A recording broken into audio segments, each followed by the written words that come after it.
Si uno trata de buscar una estructura que esté bien construida, es muy difícil. ¿Qué edificio, digamos, pequeño está bien construido? Pero ¿por qué existió esa construcción? ¿Por qué alguien lo permitió? Pero también me pongo a pensar en el impacto emocional, conmoción que genera un terremoto a gran escala, en donde lo primero que vamos a encontrar en las personas naturalmente es una expresión emocional muy natural, que es de miedo, de angustia, de ansiedad, de huir, de luchar por tu vida, ¿no? De sobrevivir. Más del 30% de viviendas están construidas con adobe, pero eso a nivel nacional. Y el adobe es una estructura que es sumamente frágil, es poco resistente al sismo. Al final eso lo que le dicen el silencio sísmico. Mi pregunta o reflexión sería, ¿existe o no existe? Porque vemos que la Tierra tiembla todos los días.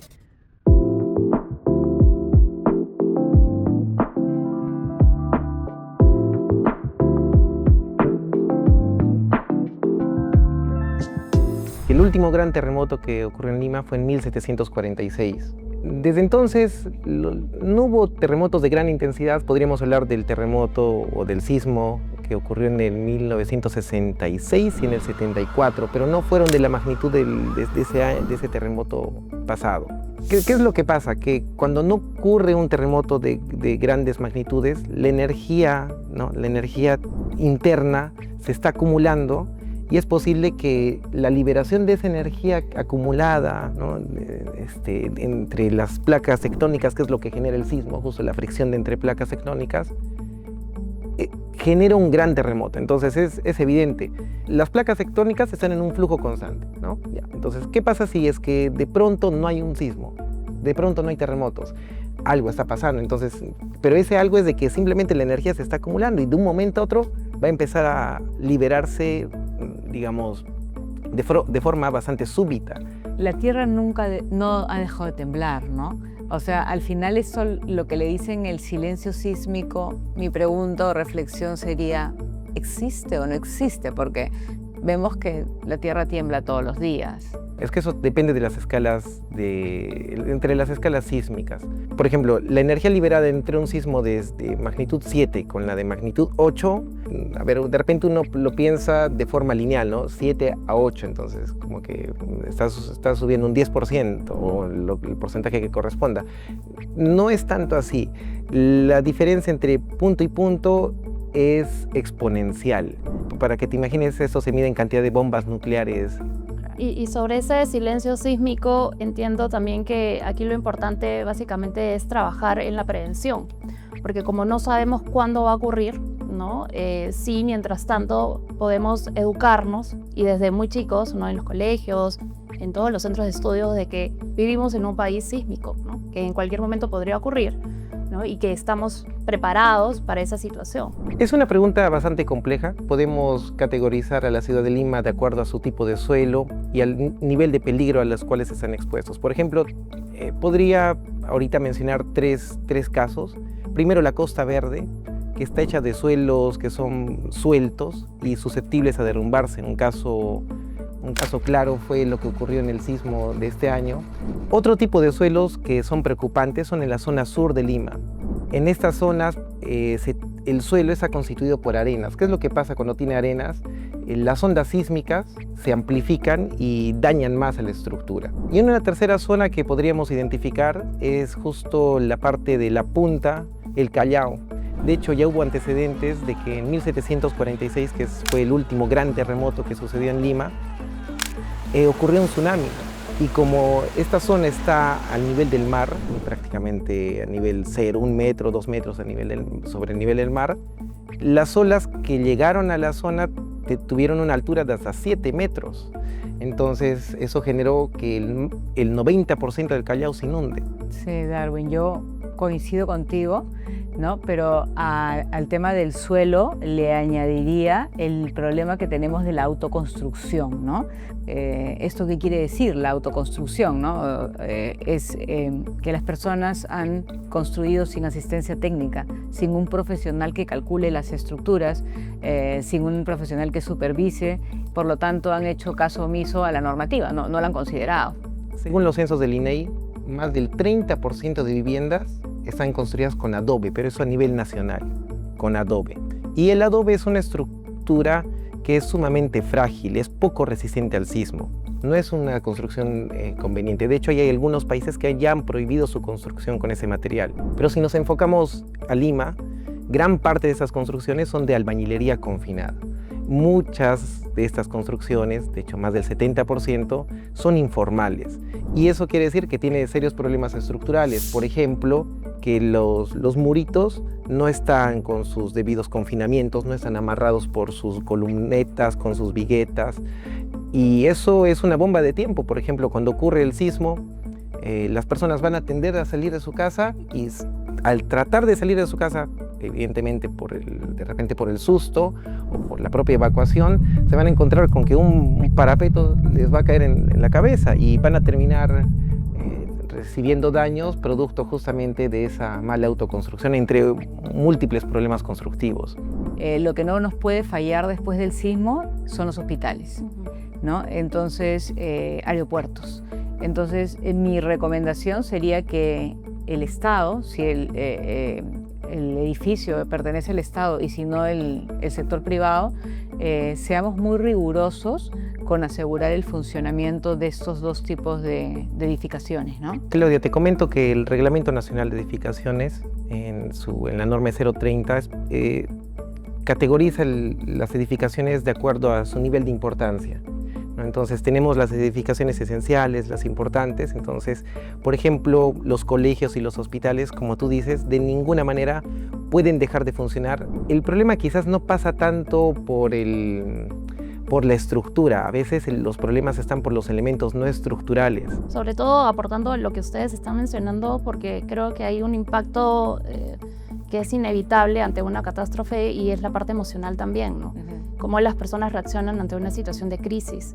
Y es algo en lo que todavía necesitamos seguir trabajando mucho, como lo que también están mencionando, porque la parte de salud mental, de la salud emocional en las personas, sobre todo en las ciudades, todavía necesita seguir siendo trabajado, ¿no? Para que justamente de forma preventiva las personas de alguna manera estemos preparados ante alguna situación de crisis, o cómo reaccionar después de esta situación de crisis todavía. El prepararnos nos ayuda obviamente a minimizar un poco los niveles de ansiedad o de estados emocionales en los que podemos entrar en ese momento. Recordemos que igual la conducta siempre va a tender ante una situación de peligro a tener tres formas, ¿no? O yo huyo del peligro, ¿no? O me paralizo también, o enfrento la situación de alguna manera, ¿no? Entonces, la idea es que podamos aprender conductas más funcionales ante una situación de crisis, y para eso pues ocurren los simulacros, y para eso también tengo que tener un plan de acción, por ejemplo, en la familia, qué hacer si ocurre esto, ¿no? Y cómo nos comunicamos luego, por ejemplo. Yo creo que acá tiene bastante importancia. Primero, lo que tú dices, la familia, tiene que existir un plan familiar ante este tipo de sucesos. Ya, por ejemplo, identificar cuáles son las zonas seguras de la vivienda, eso es básico. Mantener ordenada la casa para que uno pueda evacuar con facilidad, ¿no? Eso desde el punto de vista de la familia. Pero también las instituciones como las universidades son muy importantes en esta educación. Y está comprobado también que cuando uno trabaja la psicoeducación de la mano de una experiencia vivencial, donde las emociones están involucradas de por medio, eso se impregna más en nuestros recuerdos. Entonces es mucho más fácil luego poner en práctica una medida de acción cuando ocurre la situación. Bueno, debería de plantearse también un sismo en condiciones, bueno, la simulación de un sismo en condiciones lo más reales posible. Lo más reales, que es lo que poco te decía, ¿no? Cuando, por lo menos lo que recuerdo del colegio era, realmente lo vivíamos como tal, ¿no? Había un enfermo, había un herido, había alguien que cargabas. Entonces esas experiencias sí son como un poco más vivenciales, más realistas, ¿no? Y ayuda más, creo. Bueno, la mochila de emergencia creo que es una herramienta más que podemos tener las personas ante una situación de peligro, de riesgo, como los temblores, los terremotos.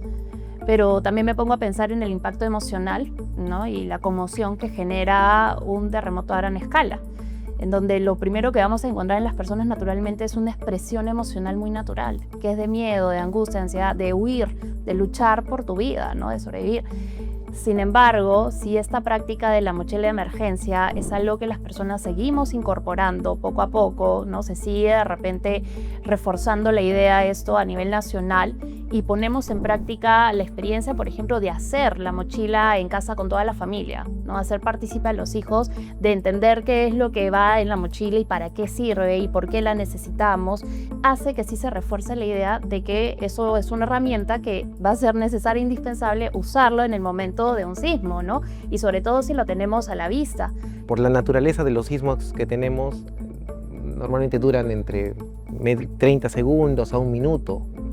Como estamos bastante cerca a la costa, las placas tectónicas son bastante impulsivos y duran muy poco tiempo, entonces en sí no te da tanto tiempo para, si vives en un segundo o tercer piso, no te da tanto tiempo. Entonces lo que yo veo ahí es de que la mochila de emergencia necesariamente tiene que ir de la mano con ubicar una zona segura en la casa.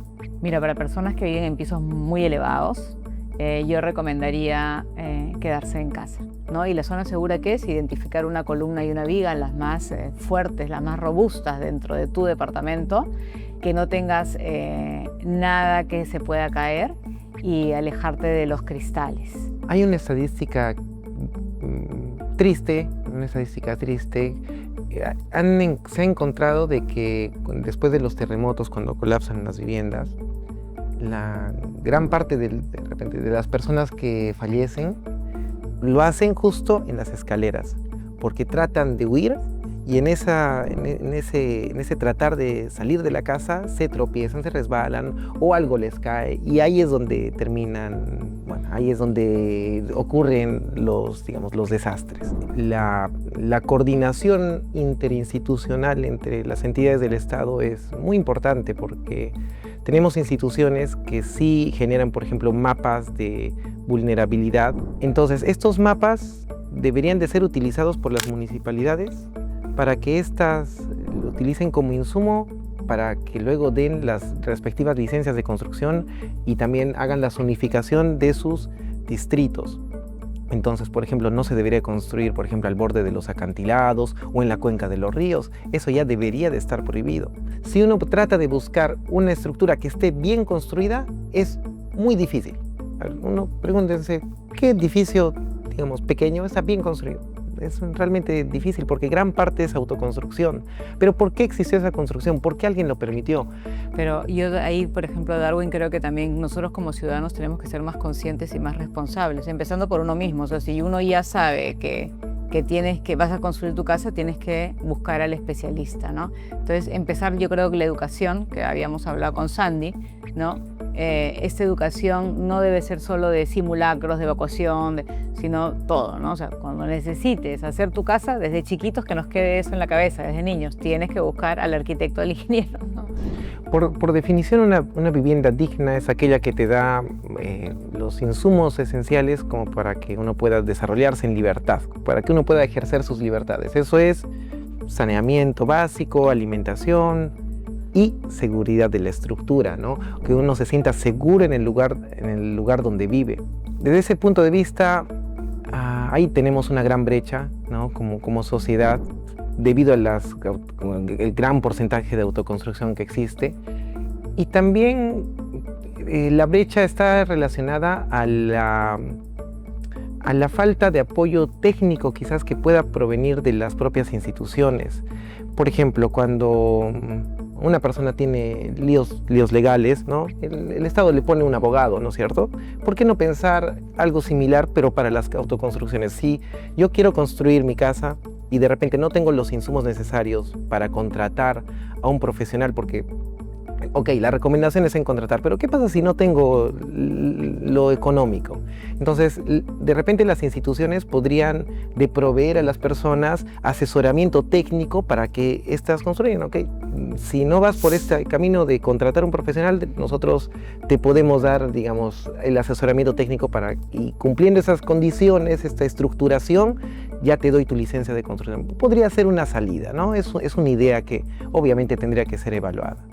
Considero que se debe de hacer un plan para ir revertiendo esta situación, y qué quiere decir es reubicando a las personas o ayudándolas a hacer que esta vivienda que se ha hecho con autoconstrucción pueda cambiar, ¿no?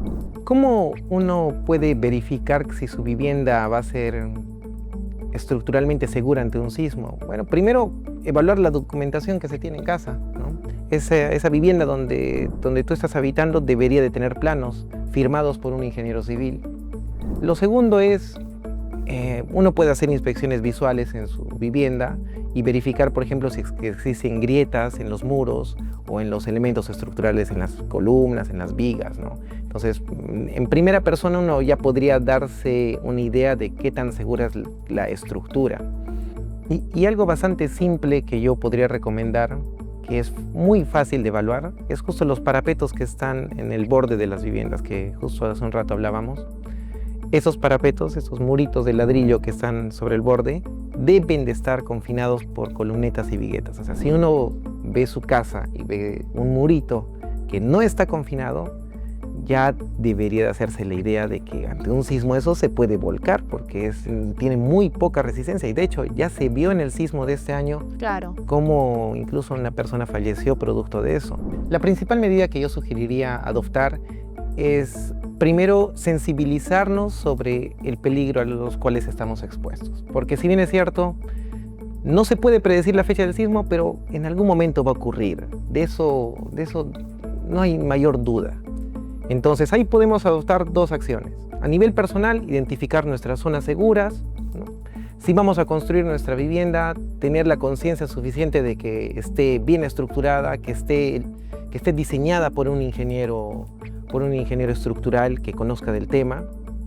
Y también a nivel de sociedad, lo que yo sugeriría es de que se promuevan prácticas de asesoramiento técnico para que las personas puedan construir de una forma más segura sus edificaciones. Un poco lo acompañaría también con una mirada psicológica, el ir trabajando sobre la prevención, ¿no? Y la educación emocional sobre cómo las personas podemos actuar ante una situación de crisis y de riesgo, ¿no?